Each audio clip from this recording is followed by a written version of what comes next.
Hey there folks, it's Blue here from Bluebears Games, and for today's video, I will be showing you my newest budget commander build, using Judith, Carnage Connoisseur as the commander, that will be available for sale on the Bluebears Games Facebook page. Before I get to today's video, I want to first take a moment to ask for your help in supporting my channel. The easiest and cheapest ways to show your support are by liking my videos, subscribing to the channel if you haven't yet, sharing any of my content on your socials, and or by watching some of my many other videos that I've created over the years. Additionally, you can support the channel by purchasing Super Thanks, channel memberships, decks that you may have seen on the channel directly from me on the Bluebears Games Facebook page, and or visiting our sponsor, Arcane Fortress, by using the link that just popped up at the top of your screen and purchasing any of their amazing gaming supplies from them. By using that link specifically, you should receive a 5% discount store-wide. And finally, the last thing you can possibly do to help the channel out is through donations of extra cards that you may have just lying around. Even your bulkiest of bulk will help immensely, so if you'd like to donate to the channel, please message me on the Bluebears Games Facebook page or email me at bluebearsgames@gmail.com and we can discuss the logistics of how. Anything you can do to help support my small channel is greatly appreciated, and I thank you for it. Now with that out of the way, let's begin. This deck's color identity will be black and red, also known as Rakdos, and will have a Spellslinger theme that should lead to a lot of death and destruction. Judith Carnage Connoisseur is the second version of a Judith that we've gotten in the game, and while I do find both versions interesting, I found this one to be the more fun one to build around. Let me show you what this version of Judith does real quick so you can see what I mean. This Judith is 1 red, 1 black, and 3 generic mana to cast for a legendary 3/4 human shaman with 1 ability that will be what this entire deck is centered around. That ability says, whenever you cast an instant or sorcery spell, choose one of the following. Either that spell gains Death Touch and Lifelink, or create a 2/2 red imp creature token with, when this token dies, it deals 2 damage to each opponent. Both of those choices are pretty good, so of course, the obvious thing for me to do was to jam as many useful instants and sorceries into the deck as possible that could take advantage of either option. The first option obviously likes instants and sorceries that do damage, so that's what a lot of them will do, but the second option is where the fun begins. Since the imp tokens that are created have the ability to deal damage to each opponent directly, they can provide one potential way to win if you could just find a way for them to die. We are in black, so I think that won't be too much of a problem. I believe that I've come up with a fun and quite diabolical way to take advantage of both options, so rather than just ramble on about it, why don't I just show you the deck? Starting off like I like to do, I'll go with the lands, and this is a budget deck, so they're going to be budget lands. Doesn't mean they're bad, they're just budget friendly. So things like Akum Refuge, it taps to add either a black or a red, it enters the battlefield tapped, and then it at least gives you a life when it enters play. Same thing with Bloodfell Caves. Then we got Cinder Barrens, Rakdos Guildgate, Tramway Station. I liked the lands that came from New Capenna because even though they enter play tapped, they still can tap to add either of the colors that you want. But then you can also sacrifice it to draw a card later, which might be useful. Thriving Moor, Thriving Bluff, Encroaching Wastes. I'll reiterate for like the 100th time, I always like to include at least something in the deck, specifically a land, because it doesn't cost you anything, it doesn't take up a spot, to be able to destroy a land on an opponent's side. Sometimes there are just really bad lands out there that you must destroy, so that's why I always put one of them in there. Myriad Landscape for some mana fixing and some very small deck thinning. Same thing with Evolving Wilds and Terramorphic Expanse. The rest of the deck just includes regular basic lands, so swamps and mountains, and I don't remember the exact number off the top of my head. It could be 12 of each, but I'll have the link to the deck list in the description of the video so you can see for yourself. Moving on to the ramp section, it's kind of similar to most of the budget decks I put together. It's ways to get lands out of your deck and into your hand, or hopefully into play in some cases.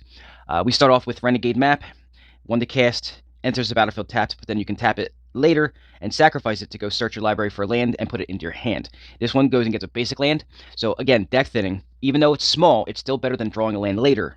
Same thing with this. This is a Russian version of a Traveler's Amulet. It does the same thing that the Renegade Map does, except for it doesn't enter play tapped, and you have to pay 1 to do it, but it doesn't tap to do it, so you can still do it on the same turn it comes into play. Charcoal Diamond, Fire Diamond, Mindstone for that ability later if you don't need the ramp to sacrifice it to draw a card. Same thing with Commander Sphere, only now instead of tapping to add colorless, it taps to add a mana of any color of your commander's identity, which in this case is Rakdos colors or black and red.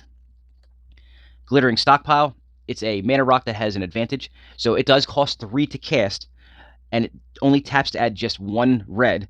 However, when you do, you also put a stockpile counter on it. And then later, when you've built up some stockpile counters, you can tap it and sack it to add X mana of any one color, where X is the number of stash counters on it. So it could be pretty good. And then the last ramp card is actually a little different. So I didn't have the ability to put all the cards in here that were spells that would be ramps, things like Dark Ritual and stuff like that.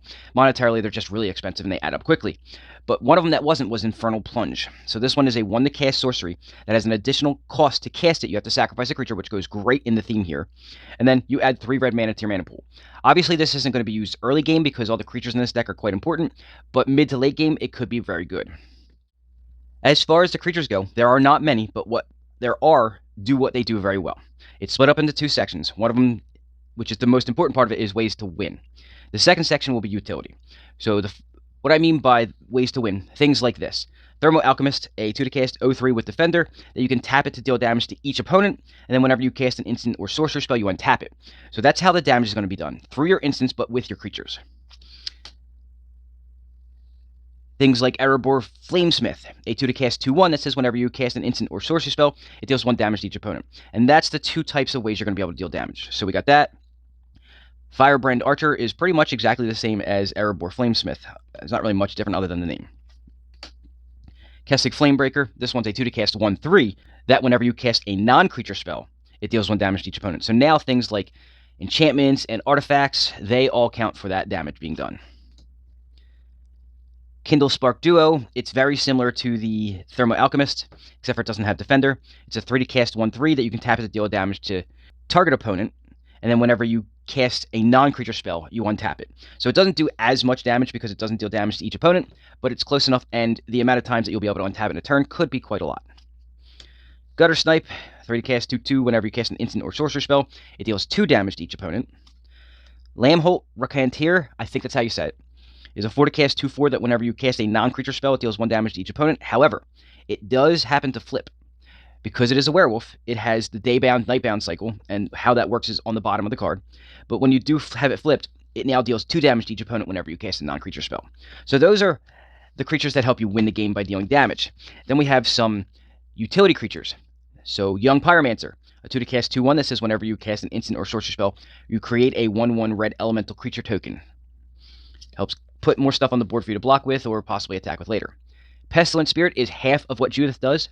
It's a 3-to-cast 3/2 that has Menace and Death Touch, but then it says instant and sorcery spells that you control have Death Touch. So it's kind of like what Judith does. It's a little similar, only now this is a permanent thing. All of your spells have just Death Touch. It doesn't have the second part to Judith, but sometimes you can't keep your commander on the board. At least you have a second way to do things that'll kill the creatures on your opponent's side. And the last creature is Raphael Fiendish Savior. This is a 5-to-cast 4/4 with flying that has 2 abilities, and the important one here is the first one. It gives 4 creature types, +1/+1 and lifelink. The creature types are demons, devils, imps, and tieflings. The reason why this is in here is because Judith, when you cast a spell, one of the choices you get is to create a 2/2 imp, so making them a 3/3. The second part of this card that doesn't really matter too much is that at the beginning of each end step, if a creature card was put into your graveyard from anywhere this turn, create a 1/1 red devil creature token with when this creature dies, it deals 1 damage to any target. This isn't as good as you would hope it would be. The reason why is because it says creature card and not just creature. The reason why that matters is because when tokens die, they're not creature cards. So you won't get anything out of creature tokens dying, sadly. However, the lifelink ability that this grants to your imps also means that when they die, when you sacrifice them or they die for other means, when they deal their damage that they can do, they also have lifelink. Moving on to the largest, and I do mean largest part of this deck, is the instants and sorceries. This is probably about 60% of the non-land cards in the deck. Could be even more. It could be 70. There are 3 sections for this. Technically, there's 2 because one of them's removal, but the removal is done differently. So there's that, and then we have card draw. When I say done differently, the thing about Judith is when you can give your spells Death Touch, even 1 damage will destroy any creature that the damage is done to. So I've got a way here where we can deal damage to just your opponent's creatures. So things like Electrickery, which is a 1-to-cast instant that deals 1 damage to target creature that you don't control, or you can overload it for 2 and deal 1 damage to each creature that you don't control. If you have Judith in play, it deals 1 damage to each creature your opponents control, and with Death Touch, that kills all of your opponent's creatures. It ends up being a board wipe. That is the theory here for all the cards I'm about to show you for this section. So we have Electrickery, Blazing Volley, End the Festivities, Death Touch does not kill Planeswalkers, by the way. Just keep that in mind. Tectonic Hazard. Street Spasm. This one's a little different than the previous ones I just showed you. It's a 1 and X spell, where it deals X damage to target creature without flying that you don't control, and then you can overload it for 2 red and double X. So keep that in mind. It does it to non-flying creatures. Boiling Earth. Scouring Sands. Smash to Dust is a little different. It's a 2 to cast sorcery where you get to choose between one of 3 things, where you can either destroy target artifact, destroy target creature with Defender, which doesn't sound like it would be all that great, but I mean, there are some Arcades decks out there, so it might actually be viable. Or you can have it deal 1 damage to each creature that your opponents control. So there's a couple things you can do there. Mizium Mortars is a 2 to cast sorcery that deals 4 damage to target creature that you don't control, or for 6 you can overload it to deal 4 damage to each creature you don't control. Barrage of Boulders, don't worry about the Ferocious, you're probably not going to get there. Savage Alliance, another thing where you can choose 1 or more, but you have to actually pay for the extra modes. So it's 3 to cast, and then you can escalate it for 1. And you can either have creatures target player control gain trample until the turn, which doesn't sound like it would matter much. You can have it deal 2 damage to target creature, or you can have it deal 1 damage to each creature that your opponents control. Most likely, you're going to choose just the last mode and be done with it. But you never know, some scenarios happen. Radiating Lightning is a 4 to cast instant that deals 3 damage to target player, and then 1 damage to each creature that that player controls. So it doesn't hit all of your opponents, but it does hit 1 as a very lopsided board wipe with Judith out. Cosmotronic Wave. Hazardous Blast. You see a theme here? Warpath. This one's a little different. I have to explain my inclusion for this. It's a 4 to cast instant that deals 3 damage to each blocking creature and each blocked creature. So if you're playing against a lot of creature-heavy decks, tribal or what have you, and you have 2 opponents going at each other, it's really funny that you could wipe their boards without even being part of the whole conversation. They could sit there and be attacking and blocking each other, and then you could come in with Judith out and hit Warpath, and then you could deal 3 damage to each creature that's blocking or was blocked, and then choose the Death Touch part of this spell and deal 3 damage to each of those creatures that they're attacking with, gain the life from it all because it's a lot of damage that this can deal out, and wipe both of their boards. It's just a funny way. I wanted to throw something that was kind of like not really used very much, but like could come in here and be a really devastating spell. That's what Warpath was for. Chandra's Fury, 5 to cast instant that deals 4 damage to target player and 1 damage to each player, and then 1 damage to each creature that player controls. So similar to the one that was earlier that did the same thing. Flame Wave, it's a little expensive to cast, but I mean, this is a deck that's kind of mid-rangey. 7 to cast, deals 4 damage to target player and each creature he or she controls. So again, similar to the Chandra's Fury that I just showed you, only now it deals 4 damage to everything instead of 4 and 1. Blasphemous Act, so 9 to cast sorcery that can cost up to 1 generic mana less for each creature on the battlefield, and then it deals 13 damage to each creature. What I liked about this one was if you are playing against a lot of creature-heavy decks with Judith out, even though this will kill Judith, the amount of life you may be able to gain from the lifelink aspect of Judith's first ability could be really, really big. So I wanted to throw something in here, again, that was a little bit more on the funny side, but still has a very useful ability with it. So 13 damage times each creature that was on the board is how much life you would gain, because it doesn't matter if they have enough toughness to survive it, it's still dealt the damage, so you will still gain all 13 life for each creature that it was dealt damage to. Chaos Warp is just a staple for red removal. It's not a great removal card, but it's still a removal card. And then the last part of this section of removal, because I have another one, is Volcanic Vision. It's a 7 to cast sorcery that says return target instant or sorcery card from your graveyard to your hand, and Volcanic Vision deals damage equal to that card's mana value to each creature your opponents control, and then you exile Volcanic Vision. So that's those types of removals. The next type of removal is just straight up Black's way of doing things, but I put a little twist on them. So when you do cast something that isn't supposed to kill your opponent's creatures, you use Judith's second ability, which is to put a 2/2 imp into play that when it dies, it deals 2 damage to each opponent. So I wanted ways to get rid of them where you didn't have to rely on your opponent attacking you and you blocking to have them die. So things like Eaten Alive, a 1 to cast sorcery that as an additional cost to cast it, you sacrifice a creature or you pay 4. For the most part, unless something's gone horribly wrong, you're probably going to sacrifice one of those imps that Judith created, and then you can exile target creature or planeswalker, and that's what these kind of removal spells will be, for the most part. Same thing with Spark Harvest. You can sacrifice a creature or pay 4 and destroy target creature or planeswalker, and this is the only planeswalker removal stuff that I'll have in here as well.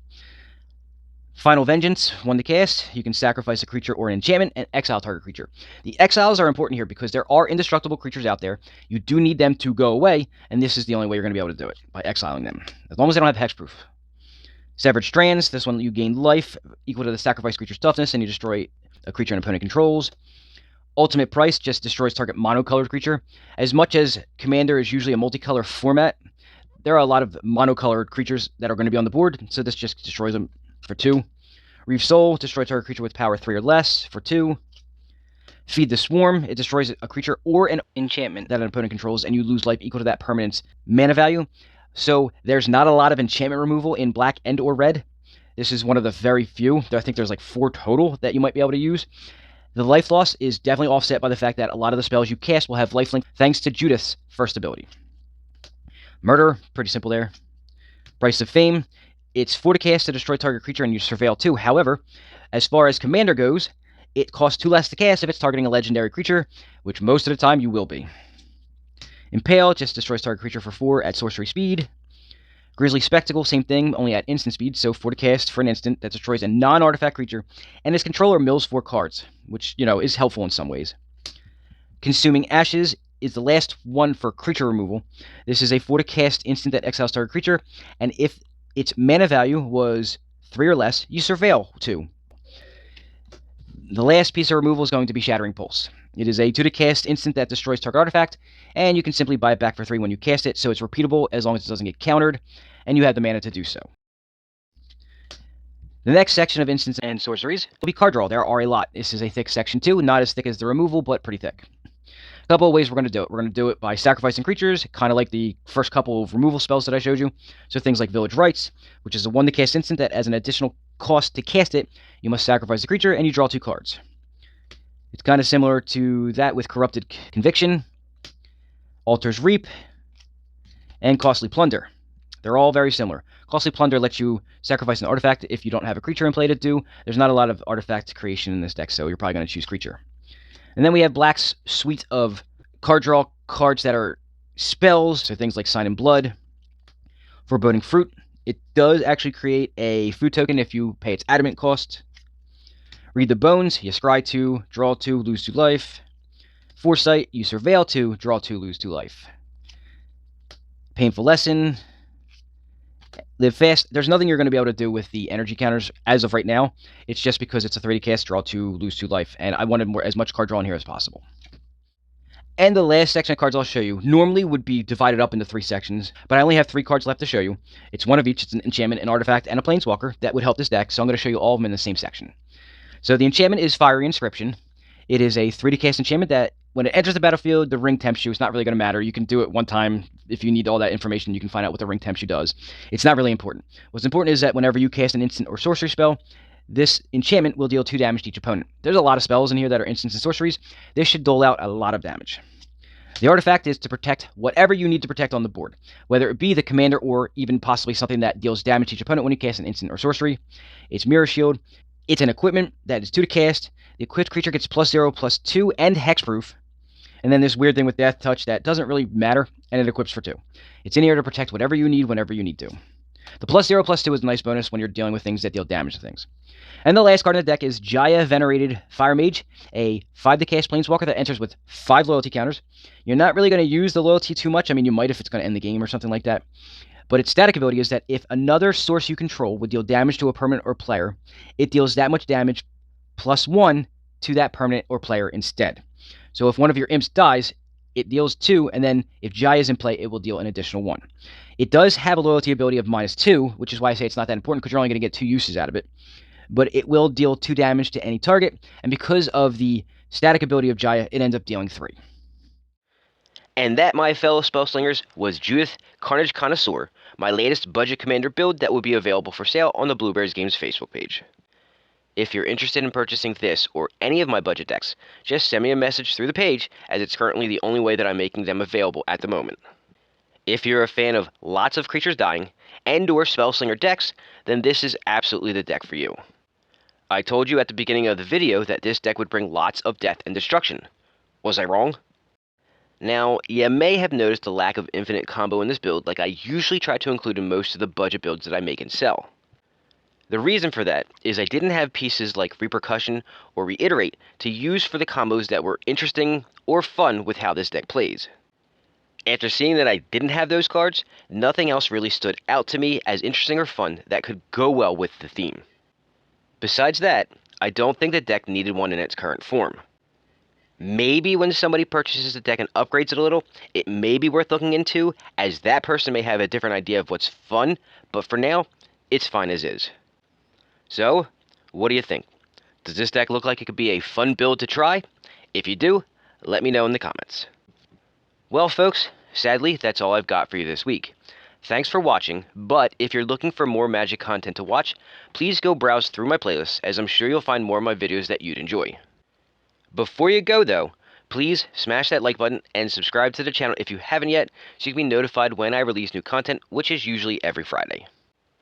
Enjoy the rest of your day, and I will see you all next week.